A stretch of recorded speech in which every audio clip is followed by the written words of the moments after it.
right. Election integrity, we want it, we love it, and we want more of it. Right now, we're going to welcome Mr. Fred Kennel to the platform. Fred is going to share some of his experience and insights, his background. Hold on just a minute. This man is Air Force veteran and a pilot, KC-135 tankers.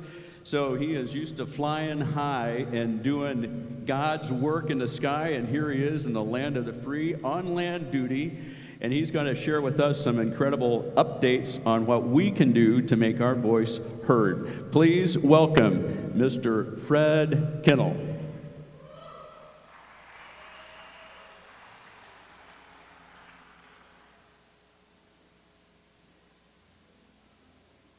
I just want to take a moment. I'm not on the list of speakers, and there's a reason for that. The reason I'm on a list of speakers is because I'm just one of you. And what I want you to know is I'm a retired lieutenant colonel with the Air Force, and I want to give you a little bit of a background on who I am. Yes, sir. Go ahead. Sorry for interrupting. We have two important announcements, and then we'll turn it right back over to you, Fred. We are in need of another food truck. So if any of y'all have an idea of a food truck service that might be available and you would recommend, we're going to ask that you make your way to this side of the platform, and Ms. Tracy will get that information. The other thing we want you to know, if you are a speaker, pay attention to the schedule, and we're going to ask that 20 minutes before you're scheduled to speak that you meet us in the green room so we can coordinate and make sure you're ready to go and get you on schedule. Thank you. All right, Fred, thank you. They asked me to make this a performance, so I'm going to do that by grabbing the mic in my hand. My background, technically I'm a Tennessean, and the reason being is because I was born in Huntsville, Alabama, but we lived north of the Tennessee River. So technically I am Tennessean from that standpoint, if we had drawn the boundaries there instead of on long lines. Why is taking action in Tennessee important to me? Well, it goes back to one thing. My father and mother both immigrated to the United States after World War II. My father and mother were Germans. My father was recruited by the rocket team in Huntsville, Alabama, NASA. He was recruited by them under Operation Paperclip. During World War II, my dad was 15, and he lost his mother, and he lost his brother to Allied bombing. So think about that. My father gets recruited out of college by the Allied forces and to come to America and for an occupation. My father saw the evil of World War II. He saw the pain and suffering of what World War can do, losing family members. So I don't have a grandmother on my dad's side. I don't have an uncle on my dad's side, and the reason for that is because the United States and Great Britain bombed them, firebombed them. And my dad saw that horror, but he still came to the United States for an occupation because there's something different about this country. My mother was recruited by the rocket team to be a nanny for their rocket scientists. So they got her out of economics school and hired her to come basically as an indentured servant and came to America for 2 years. She was allocated to come for 1 year, and they gave her room and board and paid her a small stipend, but basically they paid for her trip over and for her trip back and said, we want you to take care of our kids, because there's a big, large German community in Huntsville working for NASA because of the rocket team. Well, my mom got sick during that first year and got hospitalized, and guess what? She had to work another year to work off that hospitalization costs. So both my parents immigrated, and my dad, guess what? He was set up by the rocket team. There was this lady who liked to matchmake the German scientists with the young engineers. Well, my mom met my dad in the United States, and he said, I want to marry you, and I want to raise a family here. And so my mom took a boat back to Germany to think it over after her term of service was up. And my dad went off and went skiing in the Alps because he flew and she took a boat, and when she saw him when they got married in her small hometown in Klein Aschbach, what was interesting about it is my dad had a tan and she didn't recognize him. But she decided to come to America, and so I was raised as English was my second language. I spoke German in the house because my mom didn't know English very well. And my mom wasn't even a naturalized citizen yet. I remember her going to the First Baptist Church, getting naturalized, and going through classes while we played in the foyer and out in the open quad area of the Baptist Church there in Huntsville. We played kickball and stuff while my mom was taking English classes and learning what it means to be a citizen. Why do I say all this? Is because what we see in America today, we see people who have immigrated here, open floodgates, but they're flying the flag of the country they came from. There's something wrong with that. My dad, when he came to America, despite having lost family members due to a war, he never told us, fly the flag of Germany. In fact, he was proud to teach us his native language so we could speak to the relatives back home, but he was disturbed by the fact the only group that he joined lobbying-wise was English first, because he knew that if you don't learn the language, you won't assimilate. So in this country today, you have all these people who come here flying the flag of Ukraine or flying the flag of Mexico or flying the flag of Palestine, and they want you, and they don't understand what citizenship is. So my father basically said English first. So the reason why this is so important to me is because of the 4 kids my parents had, 2 of them went to the Air Force Academy. So now not only did he raise kids in America, now he's got 2 patriotic kids who will go off to a military academy to serve the United States Air Force. I was a tanker pilot. I flew a refueling aircraft. And my younger brother was an F-16 pilot, and he's still an F-16 pilot right now, teaching the Emiratis how to fly them. Well, thank you for that. So you've got 2 people out of 4 kids who became service members. But what have we done over the last 30 years? The military-industrial complex has taken over. Big Pharma has taken over. Big Ag has taken over.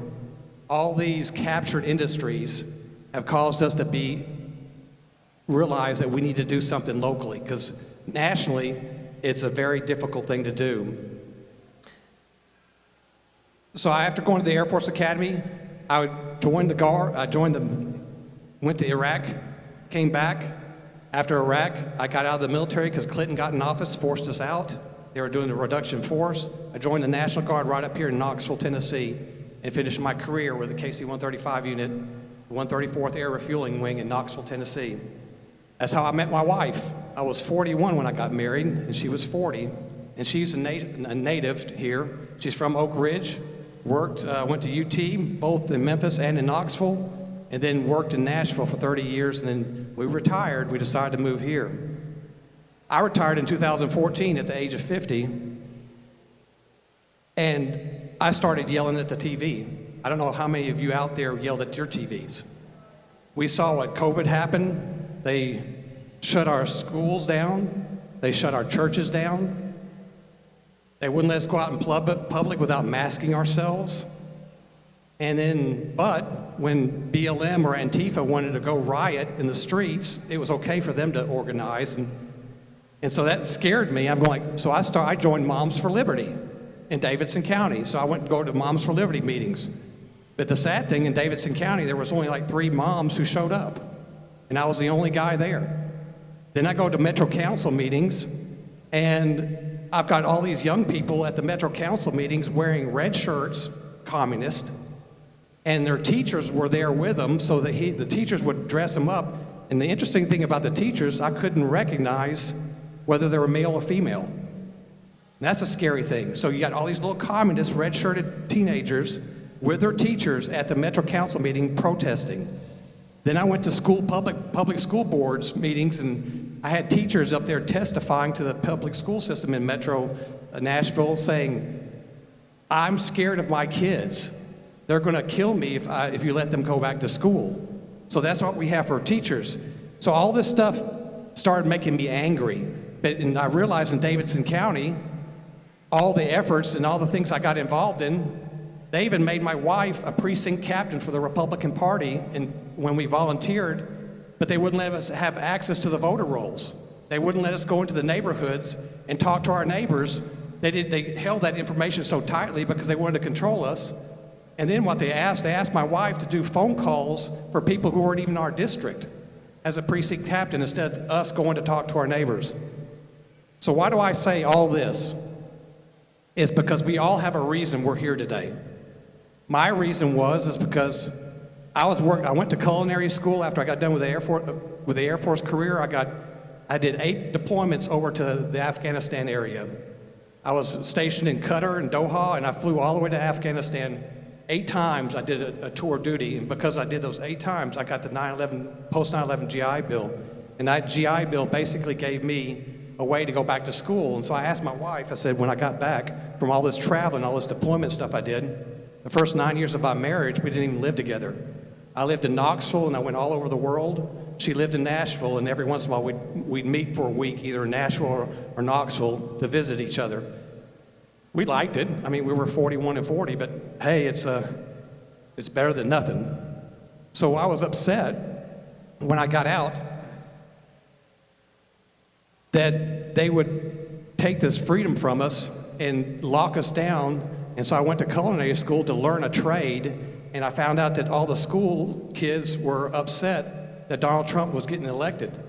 And they all had funny hair dyes that I couldn't tell someone what sex they were. And they almost cried in classroom when Donald Trump got elected the first time. And then when I got out and I worked for Publix, making the bread dough in the mornings, I started getting masked during COVID. I wasn't even dealing with the public, but they masked me because that was the rules. So I was essential, but other people were not essential. So if you owned your own business, you couldn't open it up. If you had a hairdresser, you couldn't open up to the public. But if you worked for a grocery store, or if you worked for a liquor store, or if you worked for a strip club, guess what? You were open for business. But the mom and pop shops all got closed down. So we all got angry, and because of that being angry, we got active. And so Sandy said, hey, let's move to East Tennessee where I'm from, and so we did. It took us to sell 2 houses to buy 1 house because of what was going on. That's scary. We listened to Dave Ramsey all growing up about being debt-free, so we became debt-free as soon as we got married. We paid everything off. Had 2 household income, no kids, so we should have been flush, right? I had a little house of 1,200 square feet. She had a house of 1,400 square feet. We sold 2 houses, so we should have been able to buy 2,600 square feet. You know what we could afford? 1,700. That's the state of the condition of where we're at. And I realized that we can't do anything nationally. It's very, very difficult. But you can do something right here locally. And that's what TCGC represents. TCGC is Tennessee Constitutional Grassroots Coalition. There's 29 counties that are part of our group. What we do on a weekly basis during the legislative session, because all these concerns about masking, about medical health, about eminent domain, about Second Amendment, about First Amendment rights, all these things can be dealt with at the local level. You know why? Because you can affect the legislature. Our legislature is active from January to May. And we have 99 state reps and we have 33 state senators. Those reps and senators can sponsor 10 to 15 bills each. That means there's about 1,500 pieces of legislation that are written every year. You don't know what all those things mean. Most of the lawyers don't know what those means. Most of those state reps don't know what's in those bills. Those bills are probably written because one of you guys out here have had a concern and asked them, hey, would you write a bill about this? But what we found out is because it takes so much effort, how do we get the public informed? So what Tennessee Constitutional Grassroots Coalition, and you can blame the acronym on me because I didn't want the name of our group to be CIA or FBI or CDC or FDA, because we all know that 3-letter identifying names had a bad image in our heads. So I said, let's make it a 4-letter acronym. So TCGC is my fault, Tennessee Constitutional Grassroots Coalition. It's a mouthful. But what we do is every week during the legislative session, we give you a document, a PDF file that you can go to the web and look at, which will have 5 calls to action telling you what the bill is, what its purpose is, whether we're for it or against it, what committee it's going to, and whether and what date. And every week that updates. So on every Friday night after that week's session is done, we get together as a group on a Zoom call, decide what we're going to promote for the following week. We produce a video, that document, and then we send it out to everybody. So all I need you guys to do is remember one thing. It's TCGC1776.org. And what that website will do, it will have a legislative summary there that's updated every Sunday. And so every Sunday during the legislative session, you can have a document that will have all information about the bills we're looking at directly, because all these speakers that are coming after me, and Kathy Harm, who was before me, all of them have written legislation for election integrity, for medical health freedom, for masking. All these legislation has been written, but what happens is it gets killed at the state level because not enough of us are behind it. So what TCGC do, will give you a means to find out what those bill numbers are, how to call the committee members. And what I want to promise you myself is this. There are two groups of people that you need to know about to get your news sources. One is TennesseeConservativeNews.com and then Tennessee Stands. Those two organizations will publish information every week with bill numbers. Once you have a bill number, what I'll promise to do for you is, if you're in one of these counties that are represented here today, if you would like me to train your local group, get 5 or 10 people together, I'll come to your county. If you're in East Tennessee, I'm not going to go all the way to Memphis, but we have most of our counties are represented here. I'll come to your local group, and within 30 minutes, I'll have you legislatively active. That's my promise to you. So all you have to do is contact me. I'll drive to you. You set up a meeting. All I need is a television with an HDMI hookup. I've got my computer, and I can teach you how to be what I am, what I've done for the last 2 years, and we can be successful together. So thank you again for your time. Remember, TCGC1776.org. Please subscribe to our email, and then we can get all this information out to you, and we'll teach you how to do it. I'll teach you personally. I'll come train you. I can do it via Zoom, or I can do it in person, and that's my commitment to you. Thank you.